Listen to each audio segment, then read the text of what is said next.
Hmm. Okay. Um, Josh, I'm going to start with you on this. Uh, I've known you a long time, or in the theater world, we'll say a long time, because it's almost like dog years in the theater. And your projects have a very particular mission. We're talking now this somewhat surrealistic play about soldiers. I recall one about ayahuasca, and then there was one which I affectionately called the Republicans versus Democrats play. You have a very strong opinion, a very strong mission. Tell us about you as a writer. Uh, how did this show come about, and how does it fit into your mission? As far as how it came about, the timing is meant to coincide with the 250th anniversary of the founding of the Marine Corps. So I joined the Marines at 18 out of high school, served for 4 years. I served at Guantanamo Bay, Cuba, and then I was stationed with India Company 35 as a scout swimmer and assault climber. So I was infantry the whole way through. Then I got out and moved to Europe and more or less stayed there for a very long time and got into playwriting and other things like that. Um, the Marine Corps kind of defined my identity from the time I was a young man. It's a rite of passage that you go through getting through boot camp. Um, and you establish a kind of a bond with other Marines that's very difficult to replicate in any other normal environment in life, where that closeness, where there's that much stress that you're dealing with. Something similar you get with the camaraderie in a production. So in writing about this, there was a couple of things that compelled me to do it. One was obviously to honor the anniversary, which it was founded here in Philadelphia in 1775. So that's one reason to do something here in Philly. In order to write it, I had to do a ton of research about the history of the Marine Corps, which I kind of ignored when I was in it. It's the sort of thing where you don't really care when you're doing it. And then later on, 20 years later, you look back, 30 years in my case, and you start to try to unpack what it was you were part of, and what it all meant to other people before you and people after you. So that was a valuable part of it for me, was just doing the research and then writing it. I wanted to write something that was accessible, that drew heavily on the mythology of the Marine Corps. There's a ton of symbolism and there's a lot of there's a internal iconography and things that only Marines would know about, and we reference those extensively in the play. So there's plenty of that. Things that you had to learn in boot camp, it was called your knowledge. Like you had to memorize the name of Lieutenant Presley O'Bannon as somebody that crossed the desert and raised the flag at Tripoli in this kind of a very like Lawrence of Arabia style mission. So that was just one example of many of things that Marines know about, and I wanted to sort of bring to life in a play. I wanted to do it for them, but also people close to them and people that perhaps don't have, I think, an appreciation for the contributions and the sacrifices that the Marines and all the service members have made throughout American history in preserving our democracy and keeping us a free country. I think some of that's, sight has been lost of a lot of that because of recent conflicts like Vietnam. And I could go on, but I mean, these are sort of the main driving forces that led me to write this and try to produce it now. You stopped yourself about elaborating, but I'm gonna grab hold of that. Do you think we look at the military, the servicemen, this way it covers everyone? Do you think we don't look at them properly anymore? We don't thank them for our service, for their service? I don't think it's that, because I never got thanked for my service when I was in the 90s. And then that's a thing that became popular decades later. Like when I returned from living in Europe as an expat for over a decade, suddenly people were, when I mentioned that I was in the Marines, they would thank me for my service. That was something I'd never heard before. Hmm.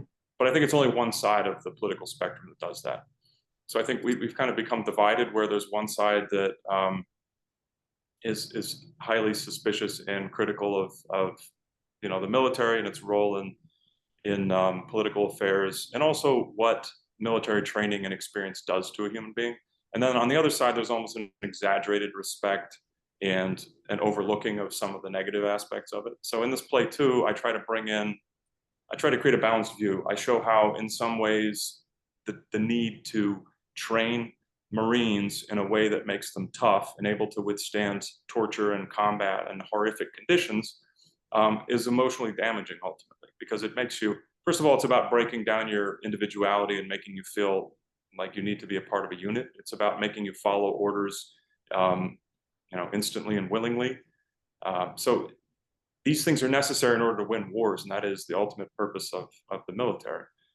But they also have, like on the individual level, they have the impact that makes it hard to adjust to civilian life and just be a normal person who makes your own choices, for example. So you get a lot of suicide with vets. And I have a lot of guys that were very bright that I served with, and they just didn't really go on to do anything up to what I thought was their potential because of maybe those emotional barriers that were put on them in boot camp. So that's kind of the negative side. And then obviously people that are in conflicts and have seen horrible things, maybe they're not given the mental health treatment that they need to be able to cope with that sort of thing. So that, I want to be able to show both sides. I also deal in this play with, the Marines didn't really start allowing Black Americans to serve in the military until, I believe it was in a limited capacity in World War II. Although there were Black Marines that served during the Revolutionary War in the Continental Marines. So we deal with that issue of racial integration and a few others as well. You deal with it in a surrealistic way, because just the title alone implies that we're not on an earthly battlefield. Yeah, so the play is set in heaven, and the point of departure is there's a cadence that we actually sing in the play. We sing a few cadences to the story. I didn't realize how much the story was influenced by these things that we used to sing when we ran in March. But there's one in particular. When I get to heaven, St. Peter's going to say, "How'd you make your living, boy? How'd you make your pay?" And I'll reply that I lived the life of a recon ranger. There's this idea that when you die, you're going to go to heaven and you have to talk to St. Peter and you're going to have to defend what you did. So we don't have a St. Peter in this. It's more like no exit. As I was saying to the cast the other day, the Hollywood pitch is it's like no exit meets Full Metal Jacket.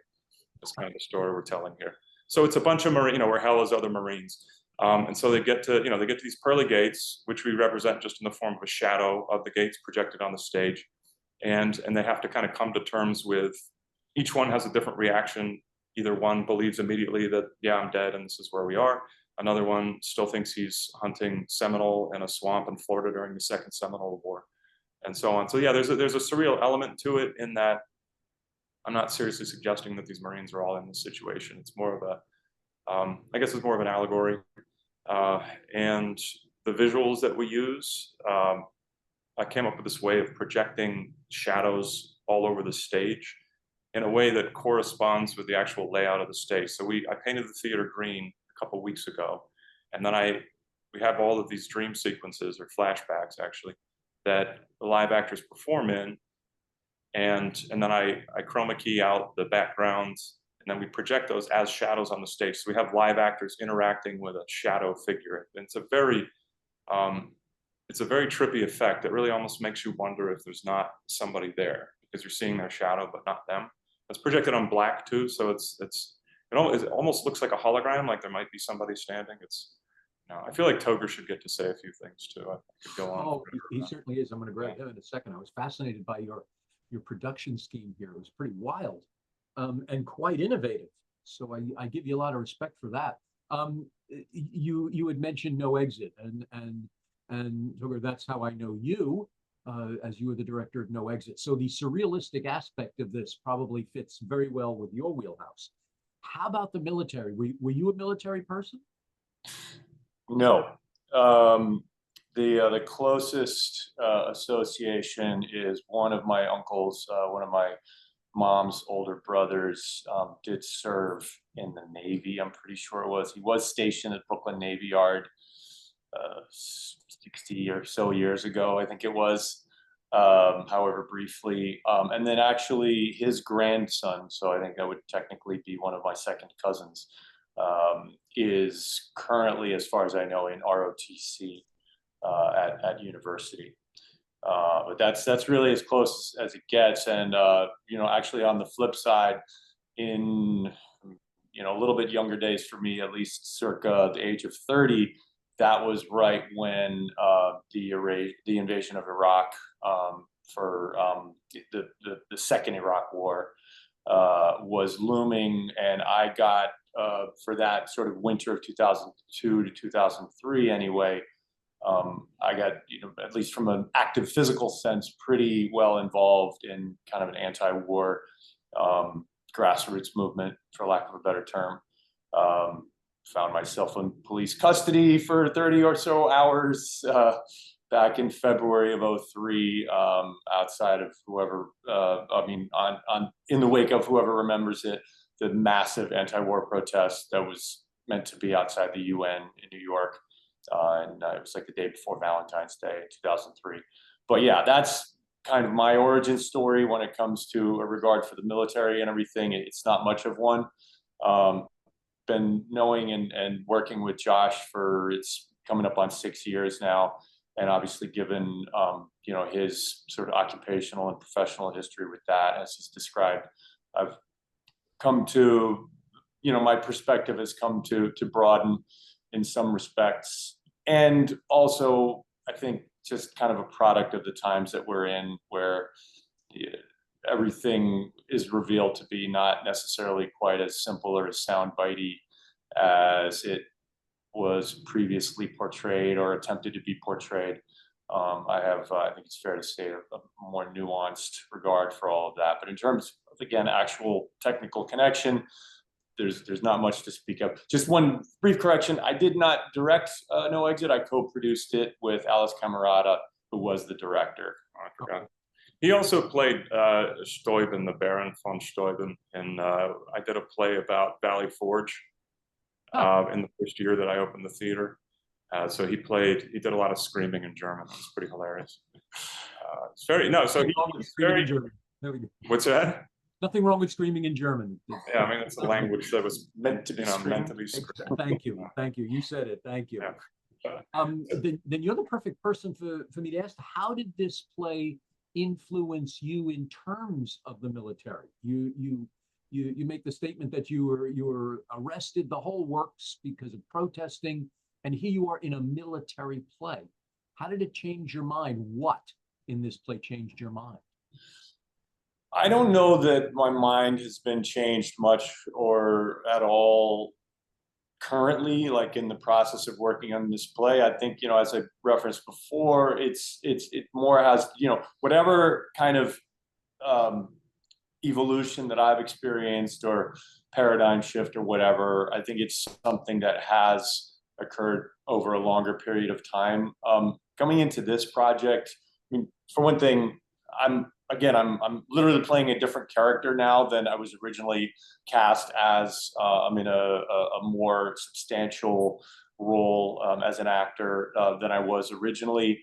And so in that respect, my main thing has been just kind of research and trying to build out the history, my own personal history of this character, and being able to internalize those things and relate to it and everything. And specifically, the character I play is called Tillman Young. And at the point of his introduction in the play, I'm the last of the Marines in the title of the play to be introduced. And I'm the one who has, so my character is a Marine aviator, a lieutenant who was, I guess, shot down over Korea in a spy plane, subsequently captured by the North Koreans, and at a certain point transferred to the Soviets, and then spent an unnamed period of time. I think Josh mentioned it literally could be upwards of 20 years in a gulag. So I've actually been reading, still working my way through the beginning of it, but I've been reading the Gulag Archipelago by Solzhenitsyn, and came across a couple other interesting government documents to just kind of get into the history of all of that. And that's all very kind of technical. And then aside from that, it's just like the psychological aspect of what it may be like. I can really only imagine to be a prisoner of war, to be just a long-term captive, to be tortured, these types of things. It's a lot to chew off, to bite off and chew on, or at least try to chew on. And I don't know that I've even started to produce the saliva yet. It's definitely a process, but it's certainly fascinating and engaging. And to the point of your question, doesn't really have a whole lot to do with my perspective on a kind of paradigm shift in regards to, you know, the armed forces of Marines or anything. But as I said, I think that process for me, to the extent that it has been a process, it kind of largely already happened before the beginning of this play for me. Gotcha. It's not a political play. We don't go into the causes of wars. We make a few oblique references to Vietnam being a quagmire. That's about as far as it goes. And also it's with the exception of his character, everybody's enlisted, and low ranking enlisted too. So I'm just trying to show like the basic kind of the grunt, boots on the ground kind of guy. So this is an accessible play to everyone. It's not like you have to understand the military or you have to have an opinion, if you will. It's you're going in to see the human condition, and these just happen to be the characters of it. Yeah, and it's funny. I mean, it's fun. It's like we have a lot of fun. There's marching and singing. There's a big fight scene with a lot of wrestling. I was a wrestler. Is Najee a wrestler? I don't think so. But there's like this form of hand-to-hand combat. There's another kind of Easter egg for Marines in boot camp, and well, actually the whole time I was in the 90s, they had this form of martial arts training that they call line training. It's an acronym for something, I forget. It's basically designed to kill a guy with your bare hands as quickly as possible when you're exhausted and you're wearing a bunch of gear. So it's not really a form of fighting that you would want to use in a bar fight. Marines have tried it, actually gotten their asses kicked. But so we use that in this play, in the fight scene. We're doing like all these moves that we used to train in. So it's fun. I get thrown around a bit. I get my ass kicked, actually. I felt like you don't write a scene because I'm in it. I don't know if I think I used a pseudonym. I wasn't supposed to reveal that, but I ended up being in it, and yeah, fortunately, I'm getting beat up because I hate to like write a play where I'm the guy that beats everybody up and wins. Yeah, like everybody's least favorite character. I think if we combine it where you say, I know this technique where you can kill a guy with your bare hands, and we're using it in the show. That's scaring me, but okay. Well, obviously, you know, when we trained in boot camp, we were doing it, you know, for example, you're going to break somebody's arm. So you hold their wrist, and then when you're training, you hit on the tricep, and they're supposed to have their arm bent with muscular tension. So you're not snapping their arm. But when you do it in real life, you know, you're supposed to hit right on the elbow, and you know, and then hopefully you'll hyperextend the arm and so on. So there's like, you know, safety measures that are implemented. No one's going to die. Your calm tone has answered a question of mine. You saved me 10 minutes about asking about your theater. Anyone who can say, well, you know, if you move your arm the right way, you can snap, and then you turn the head and the blood cut. Just the fact that you're saying it so calmly, I was going to say, how are you able, because I know you did this theater. I know you did Yellow Bicycle literally from the ground up. It was a hole until you stepped into it. So now I know why you were able to do it calmly. How was it? Because you're quite famous now out there. The people I speak to in Philadelphia, they're all they know your theater. Let's put it that way. So how was it? How was it to build this great monument out there? Yeah, there's an expression, Philly famous. I don't know if that has any currency outside of Philly, but it's like somebody that people in Philly know. I wouldn't say that people know who I am. In fact, I still run into people all the time who say, I've never heard of that theater. Like even yesterday, we were handing out the flyers. I'm telling people it's so hard when you launch something like this, especially if you're social media averse, which I am. I've come around to being on Instagram and doing a lot of stuff there. But at first, I just had this very naive view that I was going to build an old school theater, and I was going to do like a print edition of everything was going to be print and in person, and there wasn't going to be any Zooming and so on, and no social media. And I very quickly found out that if I'm not on Google Maps, nobody can find me, you know, stuff like that. So I've had to learn how to be a businessman in a way that I never anticipated. I got into this as an artist thinking I'm going to build this space, and if you build it, they will come. You know, and the money will follow, you know, so now I'm painting houses and just doing everything I can to keep this thing going because I had no idea what I was getting into. Even with the permitting, it took like 1 year and 2 months to get the space open. It was an escape room that was abandoned during COVID. I snatched it up in 2022. It's right in the center city. I mean, if this piece of real estate in New York City, it would be impossible to afford it for a theater, but you know, it's a good price for what it is. So I tore everything. I got my contractor's license. I did a ton of work on it. And then when the licensing and inspections came through, they said, well, where's the fire alarm system? And I said, I don't know. I mean, it was an escape room before, wasn't that okay? And then it turned out that the escape room wasn't an allowed use. This place was only zoned for 8 people in a law office. So I did not know to look into any of that before I signed the lease, 5-year lease. So the landlord was actually very cool, and he paid to have a fire alarm system installed in the entire building. So I'm just on the top floor. But that set me back massively because we looked around. I found somebody that said they'd have it done in 2 months, and they ended up, as soon as they got their first payment, the engineer went on vacation for months. And it took like 6 months, 7 months. And they kept telling me it was going to be next month. So I would schedule the grand opening, and then it would get pushed forward. At which point, I was already deep in debt and almost ready to abandon the project. But fortunately, I got it open.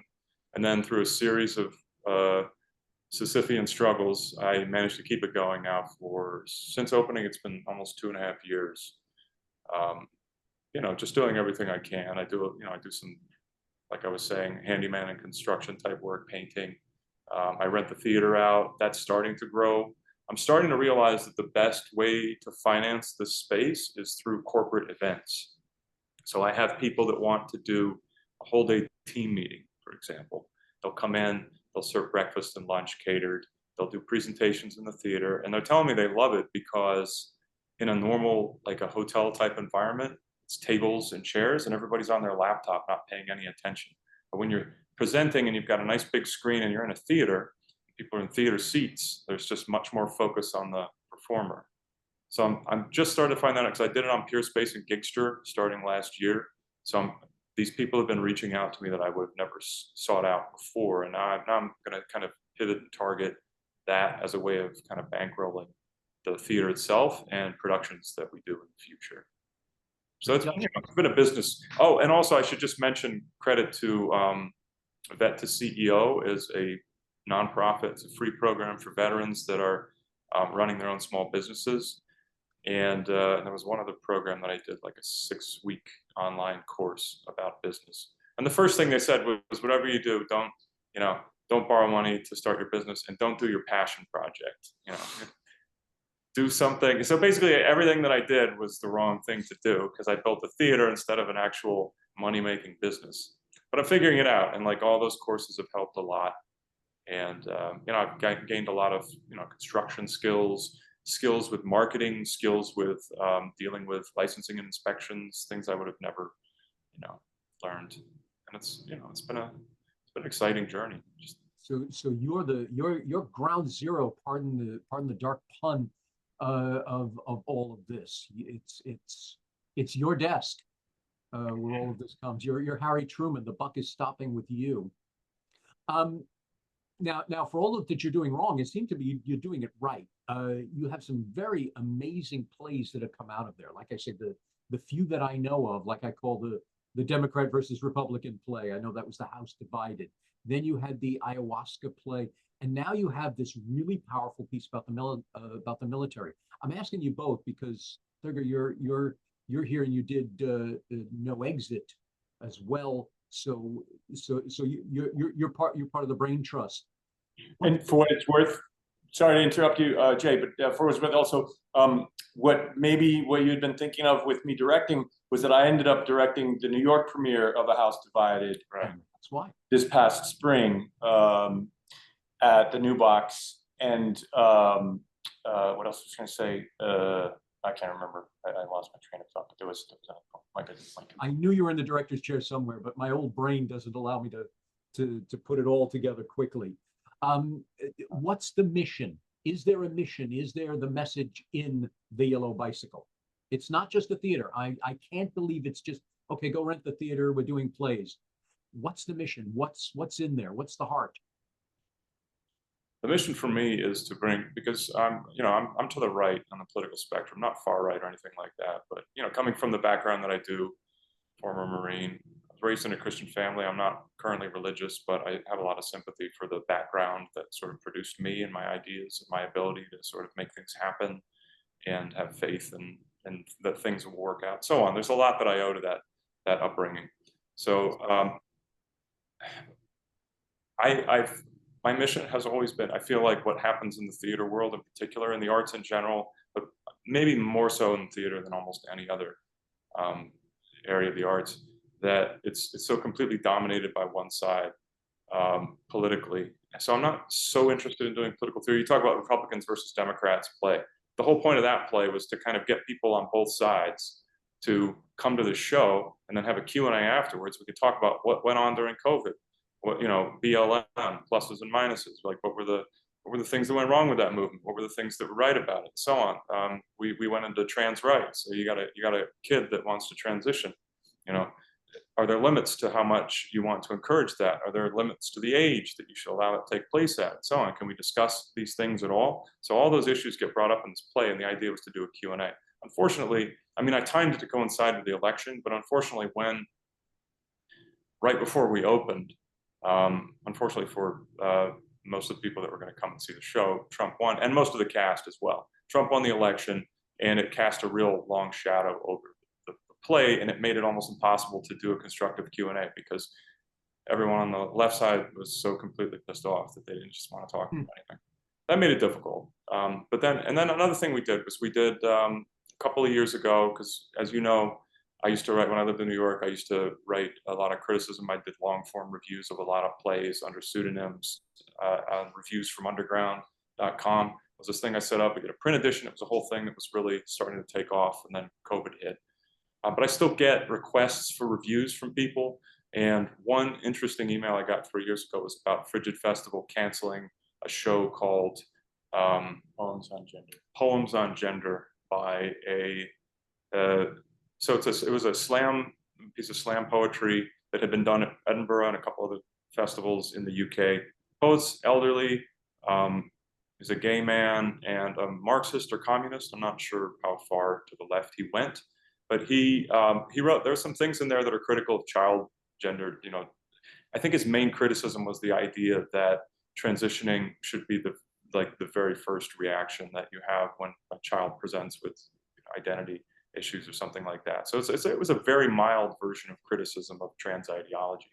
And when I read what he had written, I thought it was brilliantly written, beautifully performed. There was a YouTube version of it. And he also sent me I contacted him directly. He sent me the full email exchange between him and Zev, I forget the last name, that runs Frigid Festival. And it was very clear to me that this was a hysterical reaction on the part of certain employees of Frigid who just didn't want anything that even smacked of slight criticism of that ideology. And so I felt like I need to somehow bring this to my theater and give him an opportunity to present his side, and then we'll have a conversation. So Toger actually came and did this for the festival. I started this solo festival called Unicycle. We did it this spring. He came and did it. He performed it because the writer couldn't come from the UK to do it, but we did a big Q&A with him. And nobody nobody on the left came because there isn't really this desire to actually engage with views that are opposed to their own, I find. And that's been the biggest struggle for me, that I want to do things that are provocative. Like I'd love to do a festival called Dialogue, where let's get a female playwright who's anti-abortion. She writes a piece. And then we have a female playwright that's pro-abortion. She writes a piece. They both perform. The plays are intertwined, so you can't leave the one that you don't want to see, because I know that would happen if we did them one after the other. But we intertwine the two plays. Maybe they're about like key figures in the abortion rights or the anti-abortion movement. And then we have a discussion. Like we can do that about so many different issues, and I would love to do that. My fear is that there is such a knee-jerk reaction to so many points of view that are now considered, in the arts community at least, that are considered beyond the pale, like you're not allowed. But that area of beyond the pale has enlarged to the point where almost nothing that departs from a very specific orthodoxy is tolerated at all, and no one's willing to have a conversation. So you talk about how people know my theater. Well, the truth is I've taken many stands throughout my time here, including my position on the mandates. I felt that they were a total overstep and a violation of human rights on many levels. So I refuse to allow anything like that to take place here. Like one of the festivals, Cannonball, is mandating masks now for some bizarre reason. And that's taking place during Fringe. So any show that's at Fringe, I think you have to wear a mask to attend it this year.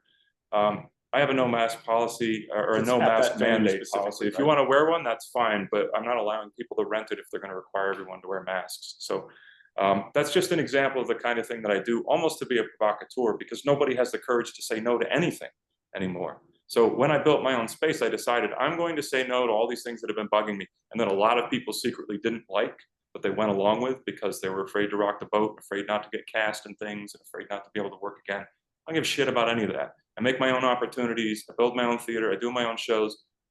But at some point, it's like I have to have people meet me halfway. Like if nobody is going to come and see a show because it's might represent a point of view that they find offensive, at some point I'm just going to have to walk away and move to a red state and do this there, where I'm surrounded by people that are at least open-minded. Like I'm way left of most of the people in a place like that.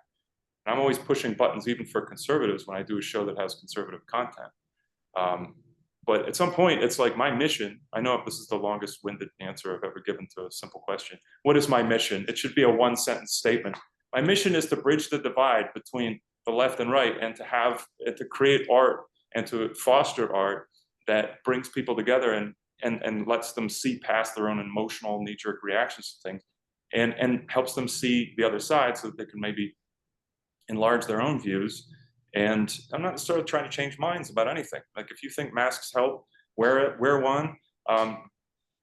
Things like that. Like I don't have like a specific set of views that I'm trying to force on anybody at all. I'm just so fed up with, and I see it in the right too, my conservative and Christian friends. Like they're just so committed to their own ideas as being, as being completely infallible, and that that's what I want to challenge. I just want people to think. I want people to ask questions. I want people to listen to each other, not cancel each other, not marginalize each other, not run away when they hear something that makes them uncomfortable.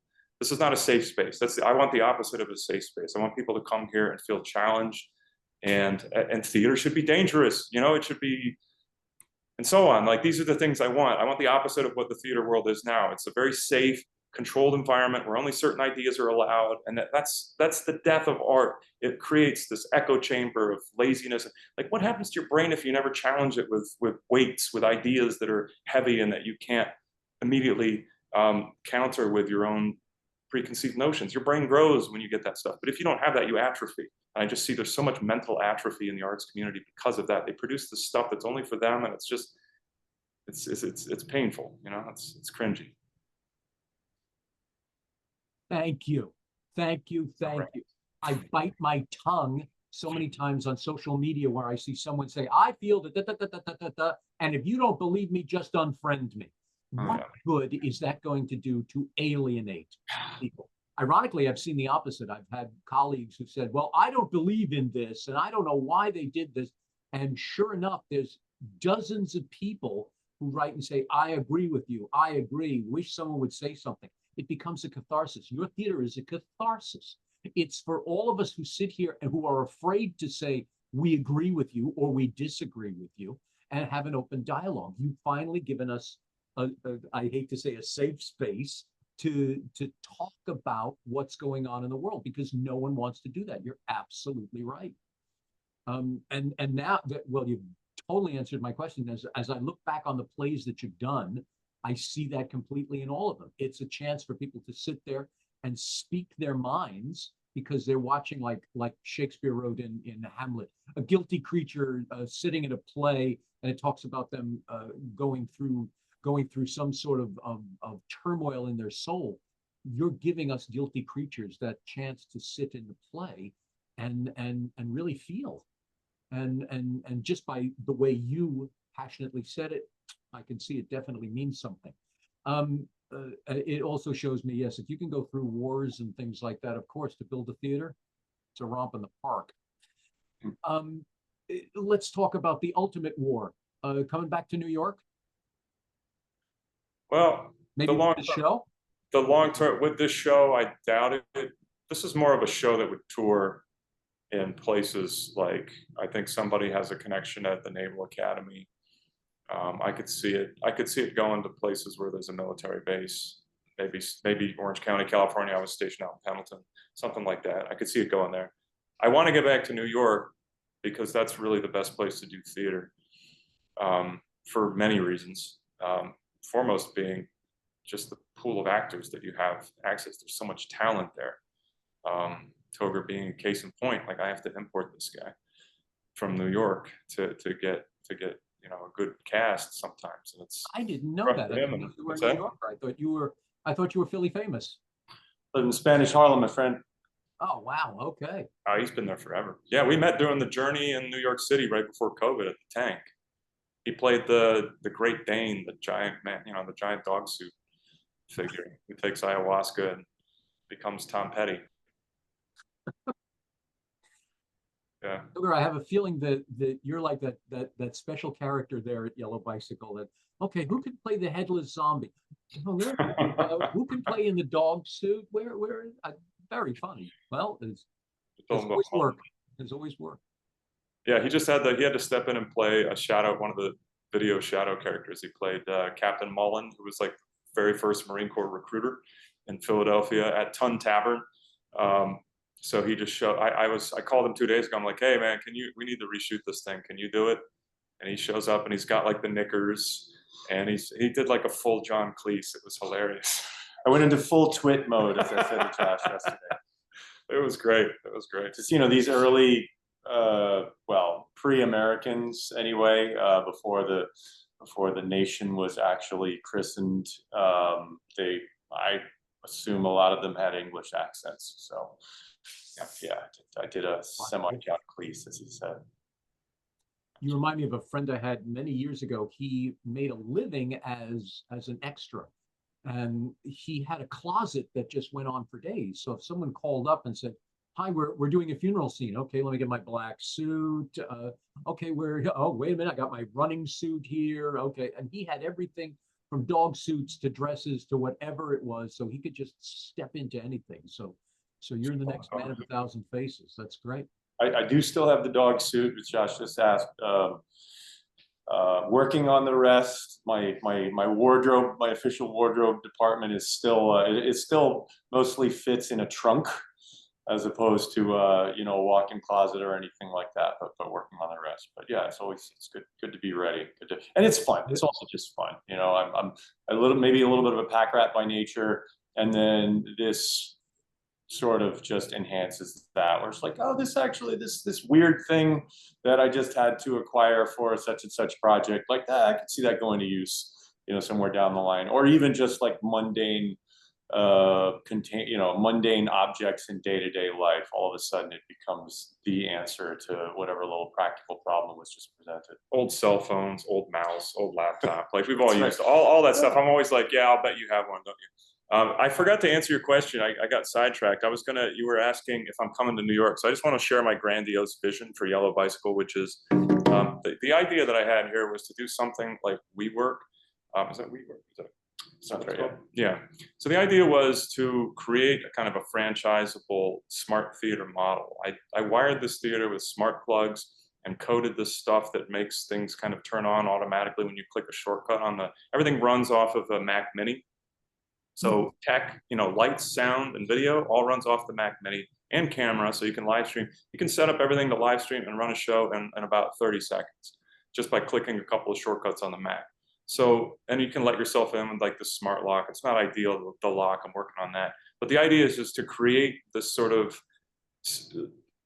that's scalable. I could take this to another town and build, use that same technology that I've developed, and then make it so that it's very easy for people to rent a space for events. And then we just have a network of these. They participate in the branding the way any franchise does. And then we could have like a central, larger space in New York City, another one in LA. We offer training, we offer local events, and then we do these festivals like Dialogue, and the winner of each local, for example, theater, they get to take their show to New York. So it becomes like a conduit for young talent that's trying to get to New York or LA. That's like the big grandiose vision. I actually pitched it on Shark Tank. They came to Philly this summer I think it was the spring after the Eagles won.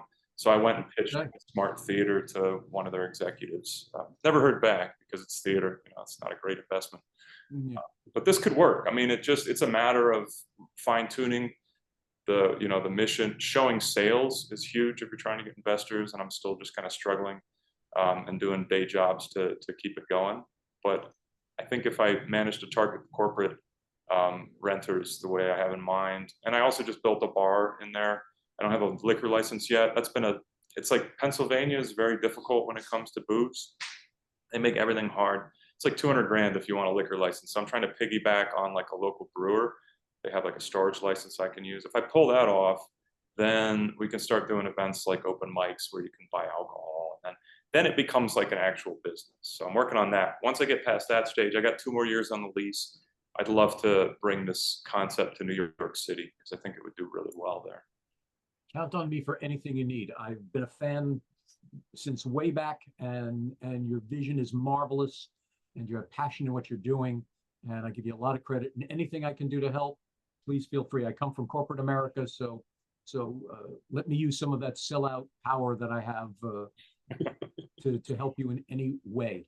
Tell us when the Marine play goes up, where, etc. I think September 11th. Yeah, we're opening on 9/11, and Of course. it's running for 3 weeks. Yeah, I've done a lot of 9/11 themed things. That was kind of a coincidence, maybe not entirely. It's always, to me, whenever I do something positive on 9/11, it always feels like, I don't know, like, not, because it was a very dark time. I was in New York when it happened, and it just weighed heavily on my soul for many years. So anytime that anniversary comes around, I want to do something that's rebuilding, that's like moving a positive direction. So we're opening on 9/11, running for 3 weeks. It's at Yellow Bicycle Theater at 15th and Arch, right by City Hall. It's like a block from City Hall in Philadelphia. And Love Park, it's like right across from Love Park. Beautiful area. So if New Yorkers are looking to day trip to Philly, which I strongly recommend, it's a great town to just kind of walk around, see the sights, great bars, restaurants, and come see the show here in Philly, especially veterans and relatives of veterans. I would strongly encourage to attend. And we're running through September 27th. And also while they're here, there's a ton of shows for the Fringe Festival. It's a fantastic arts festival. Yeah, I was going to say, this is a great time. If you're going to Philly, you could stay for a while, and you're going to see some really quality theater. I've seen just a glimpse of it, and it's absolutely marvelous. Absolutely marvelous. Very well run too. Yeah. Simon Rabinowitz is, I think, the director, and he just does an excellent job. It must be very well funded. They give you a lot for very little. Yeah, it seems that way. It seems they're a good old-fashioned festival. It's been a while since I've seen something like that. Yeah. Gentlemen, it's been a pleasure speaking to you. I'm still a great fan. Anything you need, you give me a scream. Let's fill the house. Let's and Megan, the entire audience, say thank you for your service. And they're not meaning your military. The fact of what you're doing for the theater. Thank you both very much for this. Well said. Thank you, Jay. Thanks, Jay. My pleasure.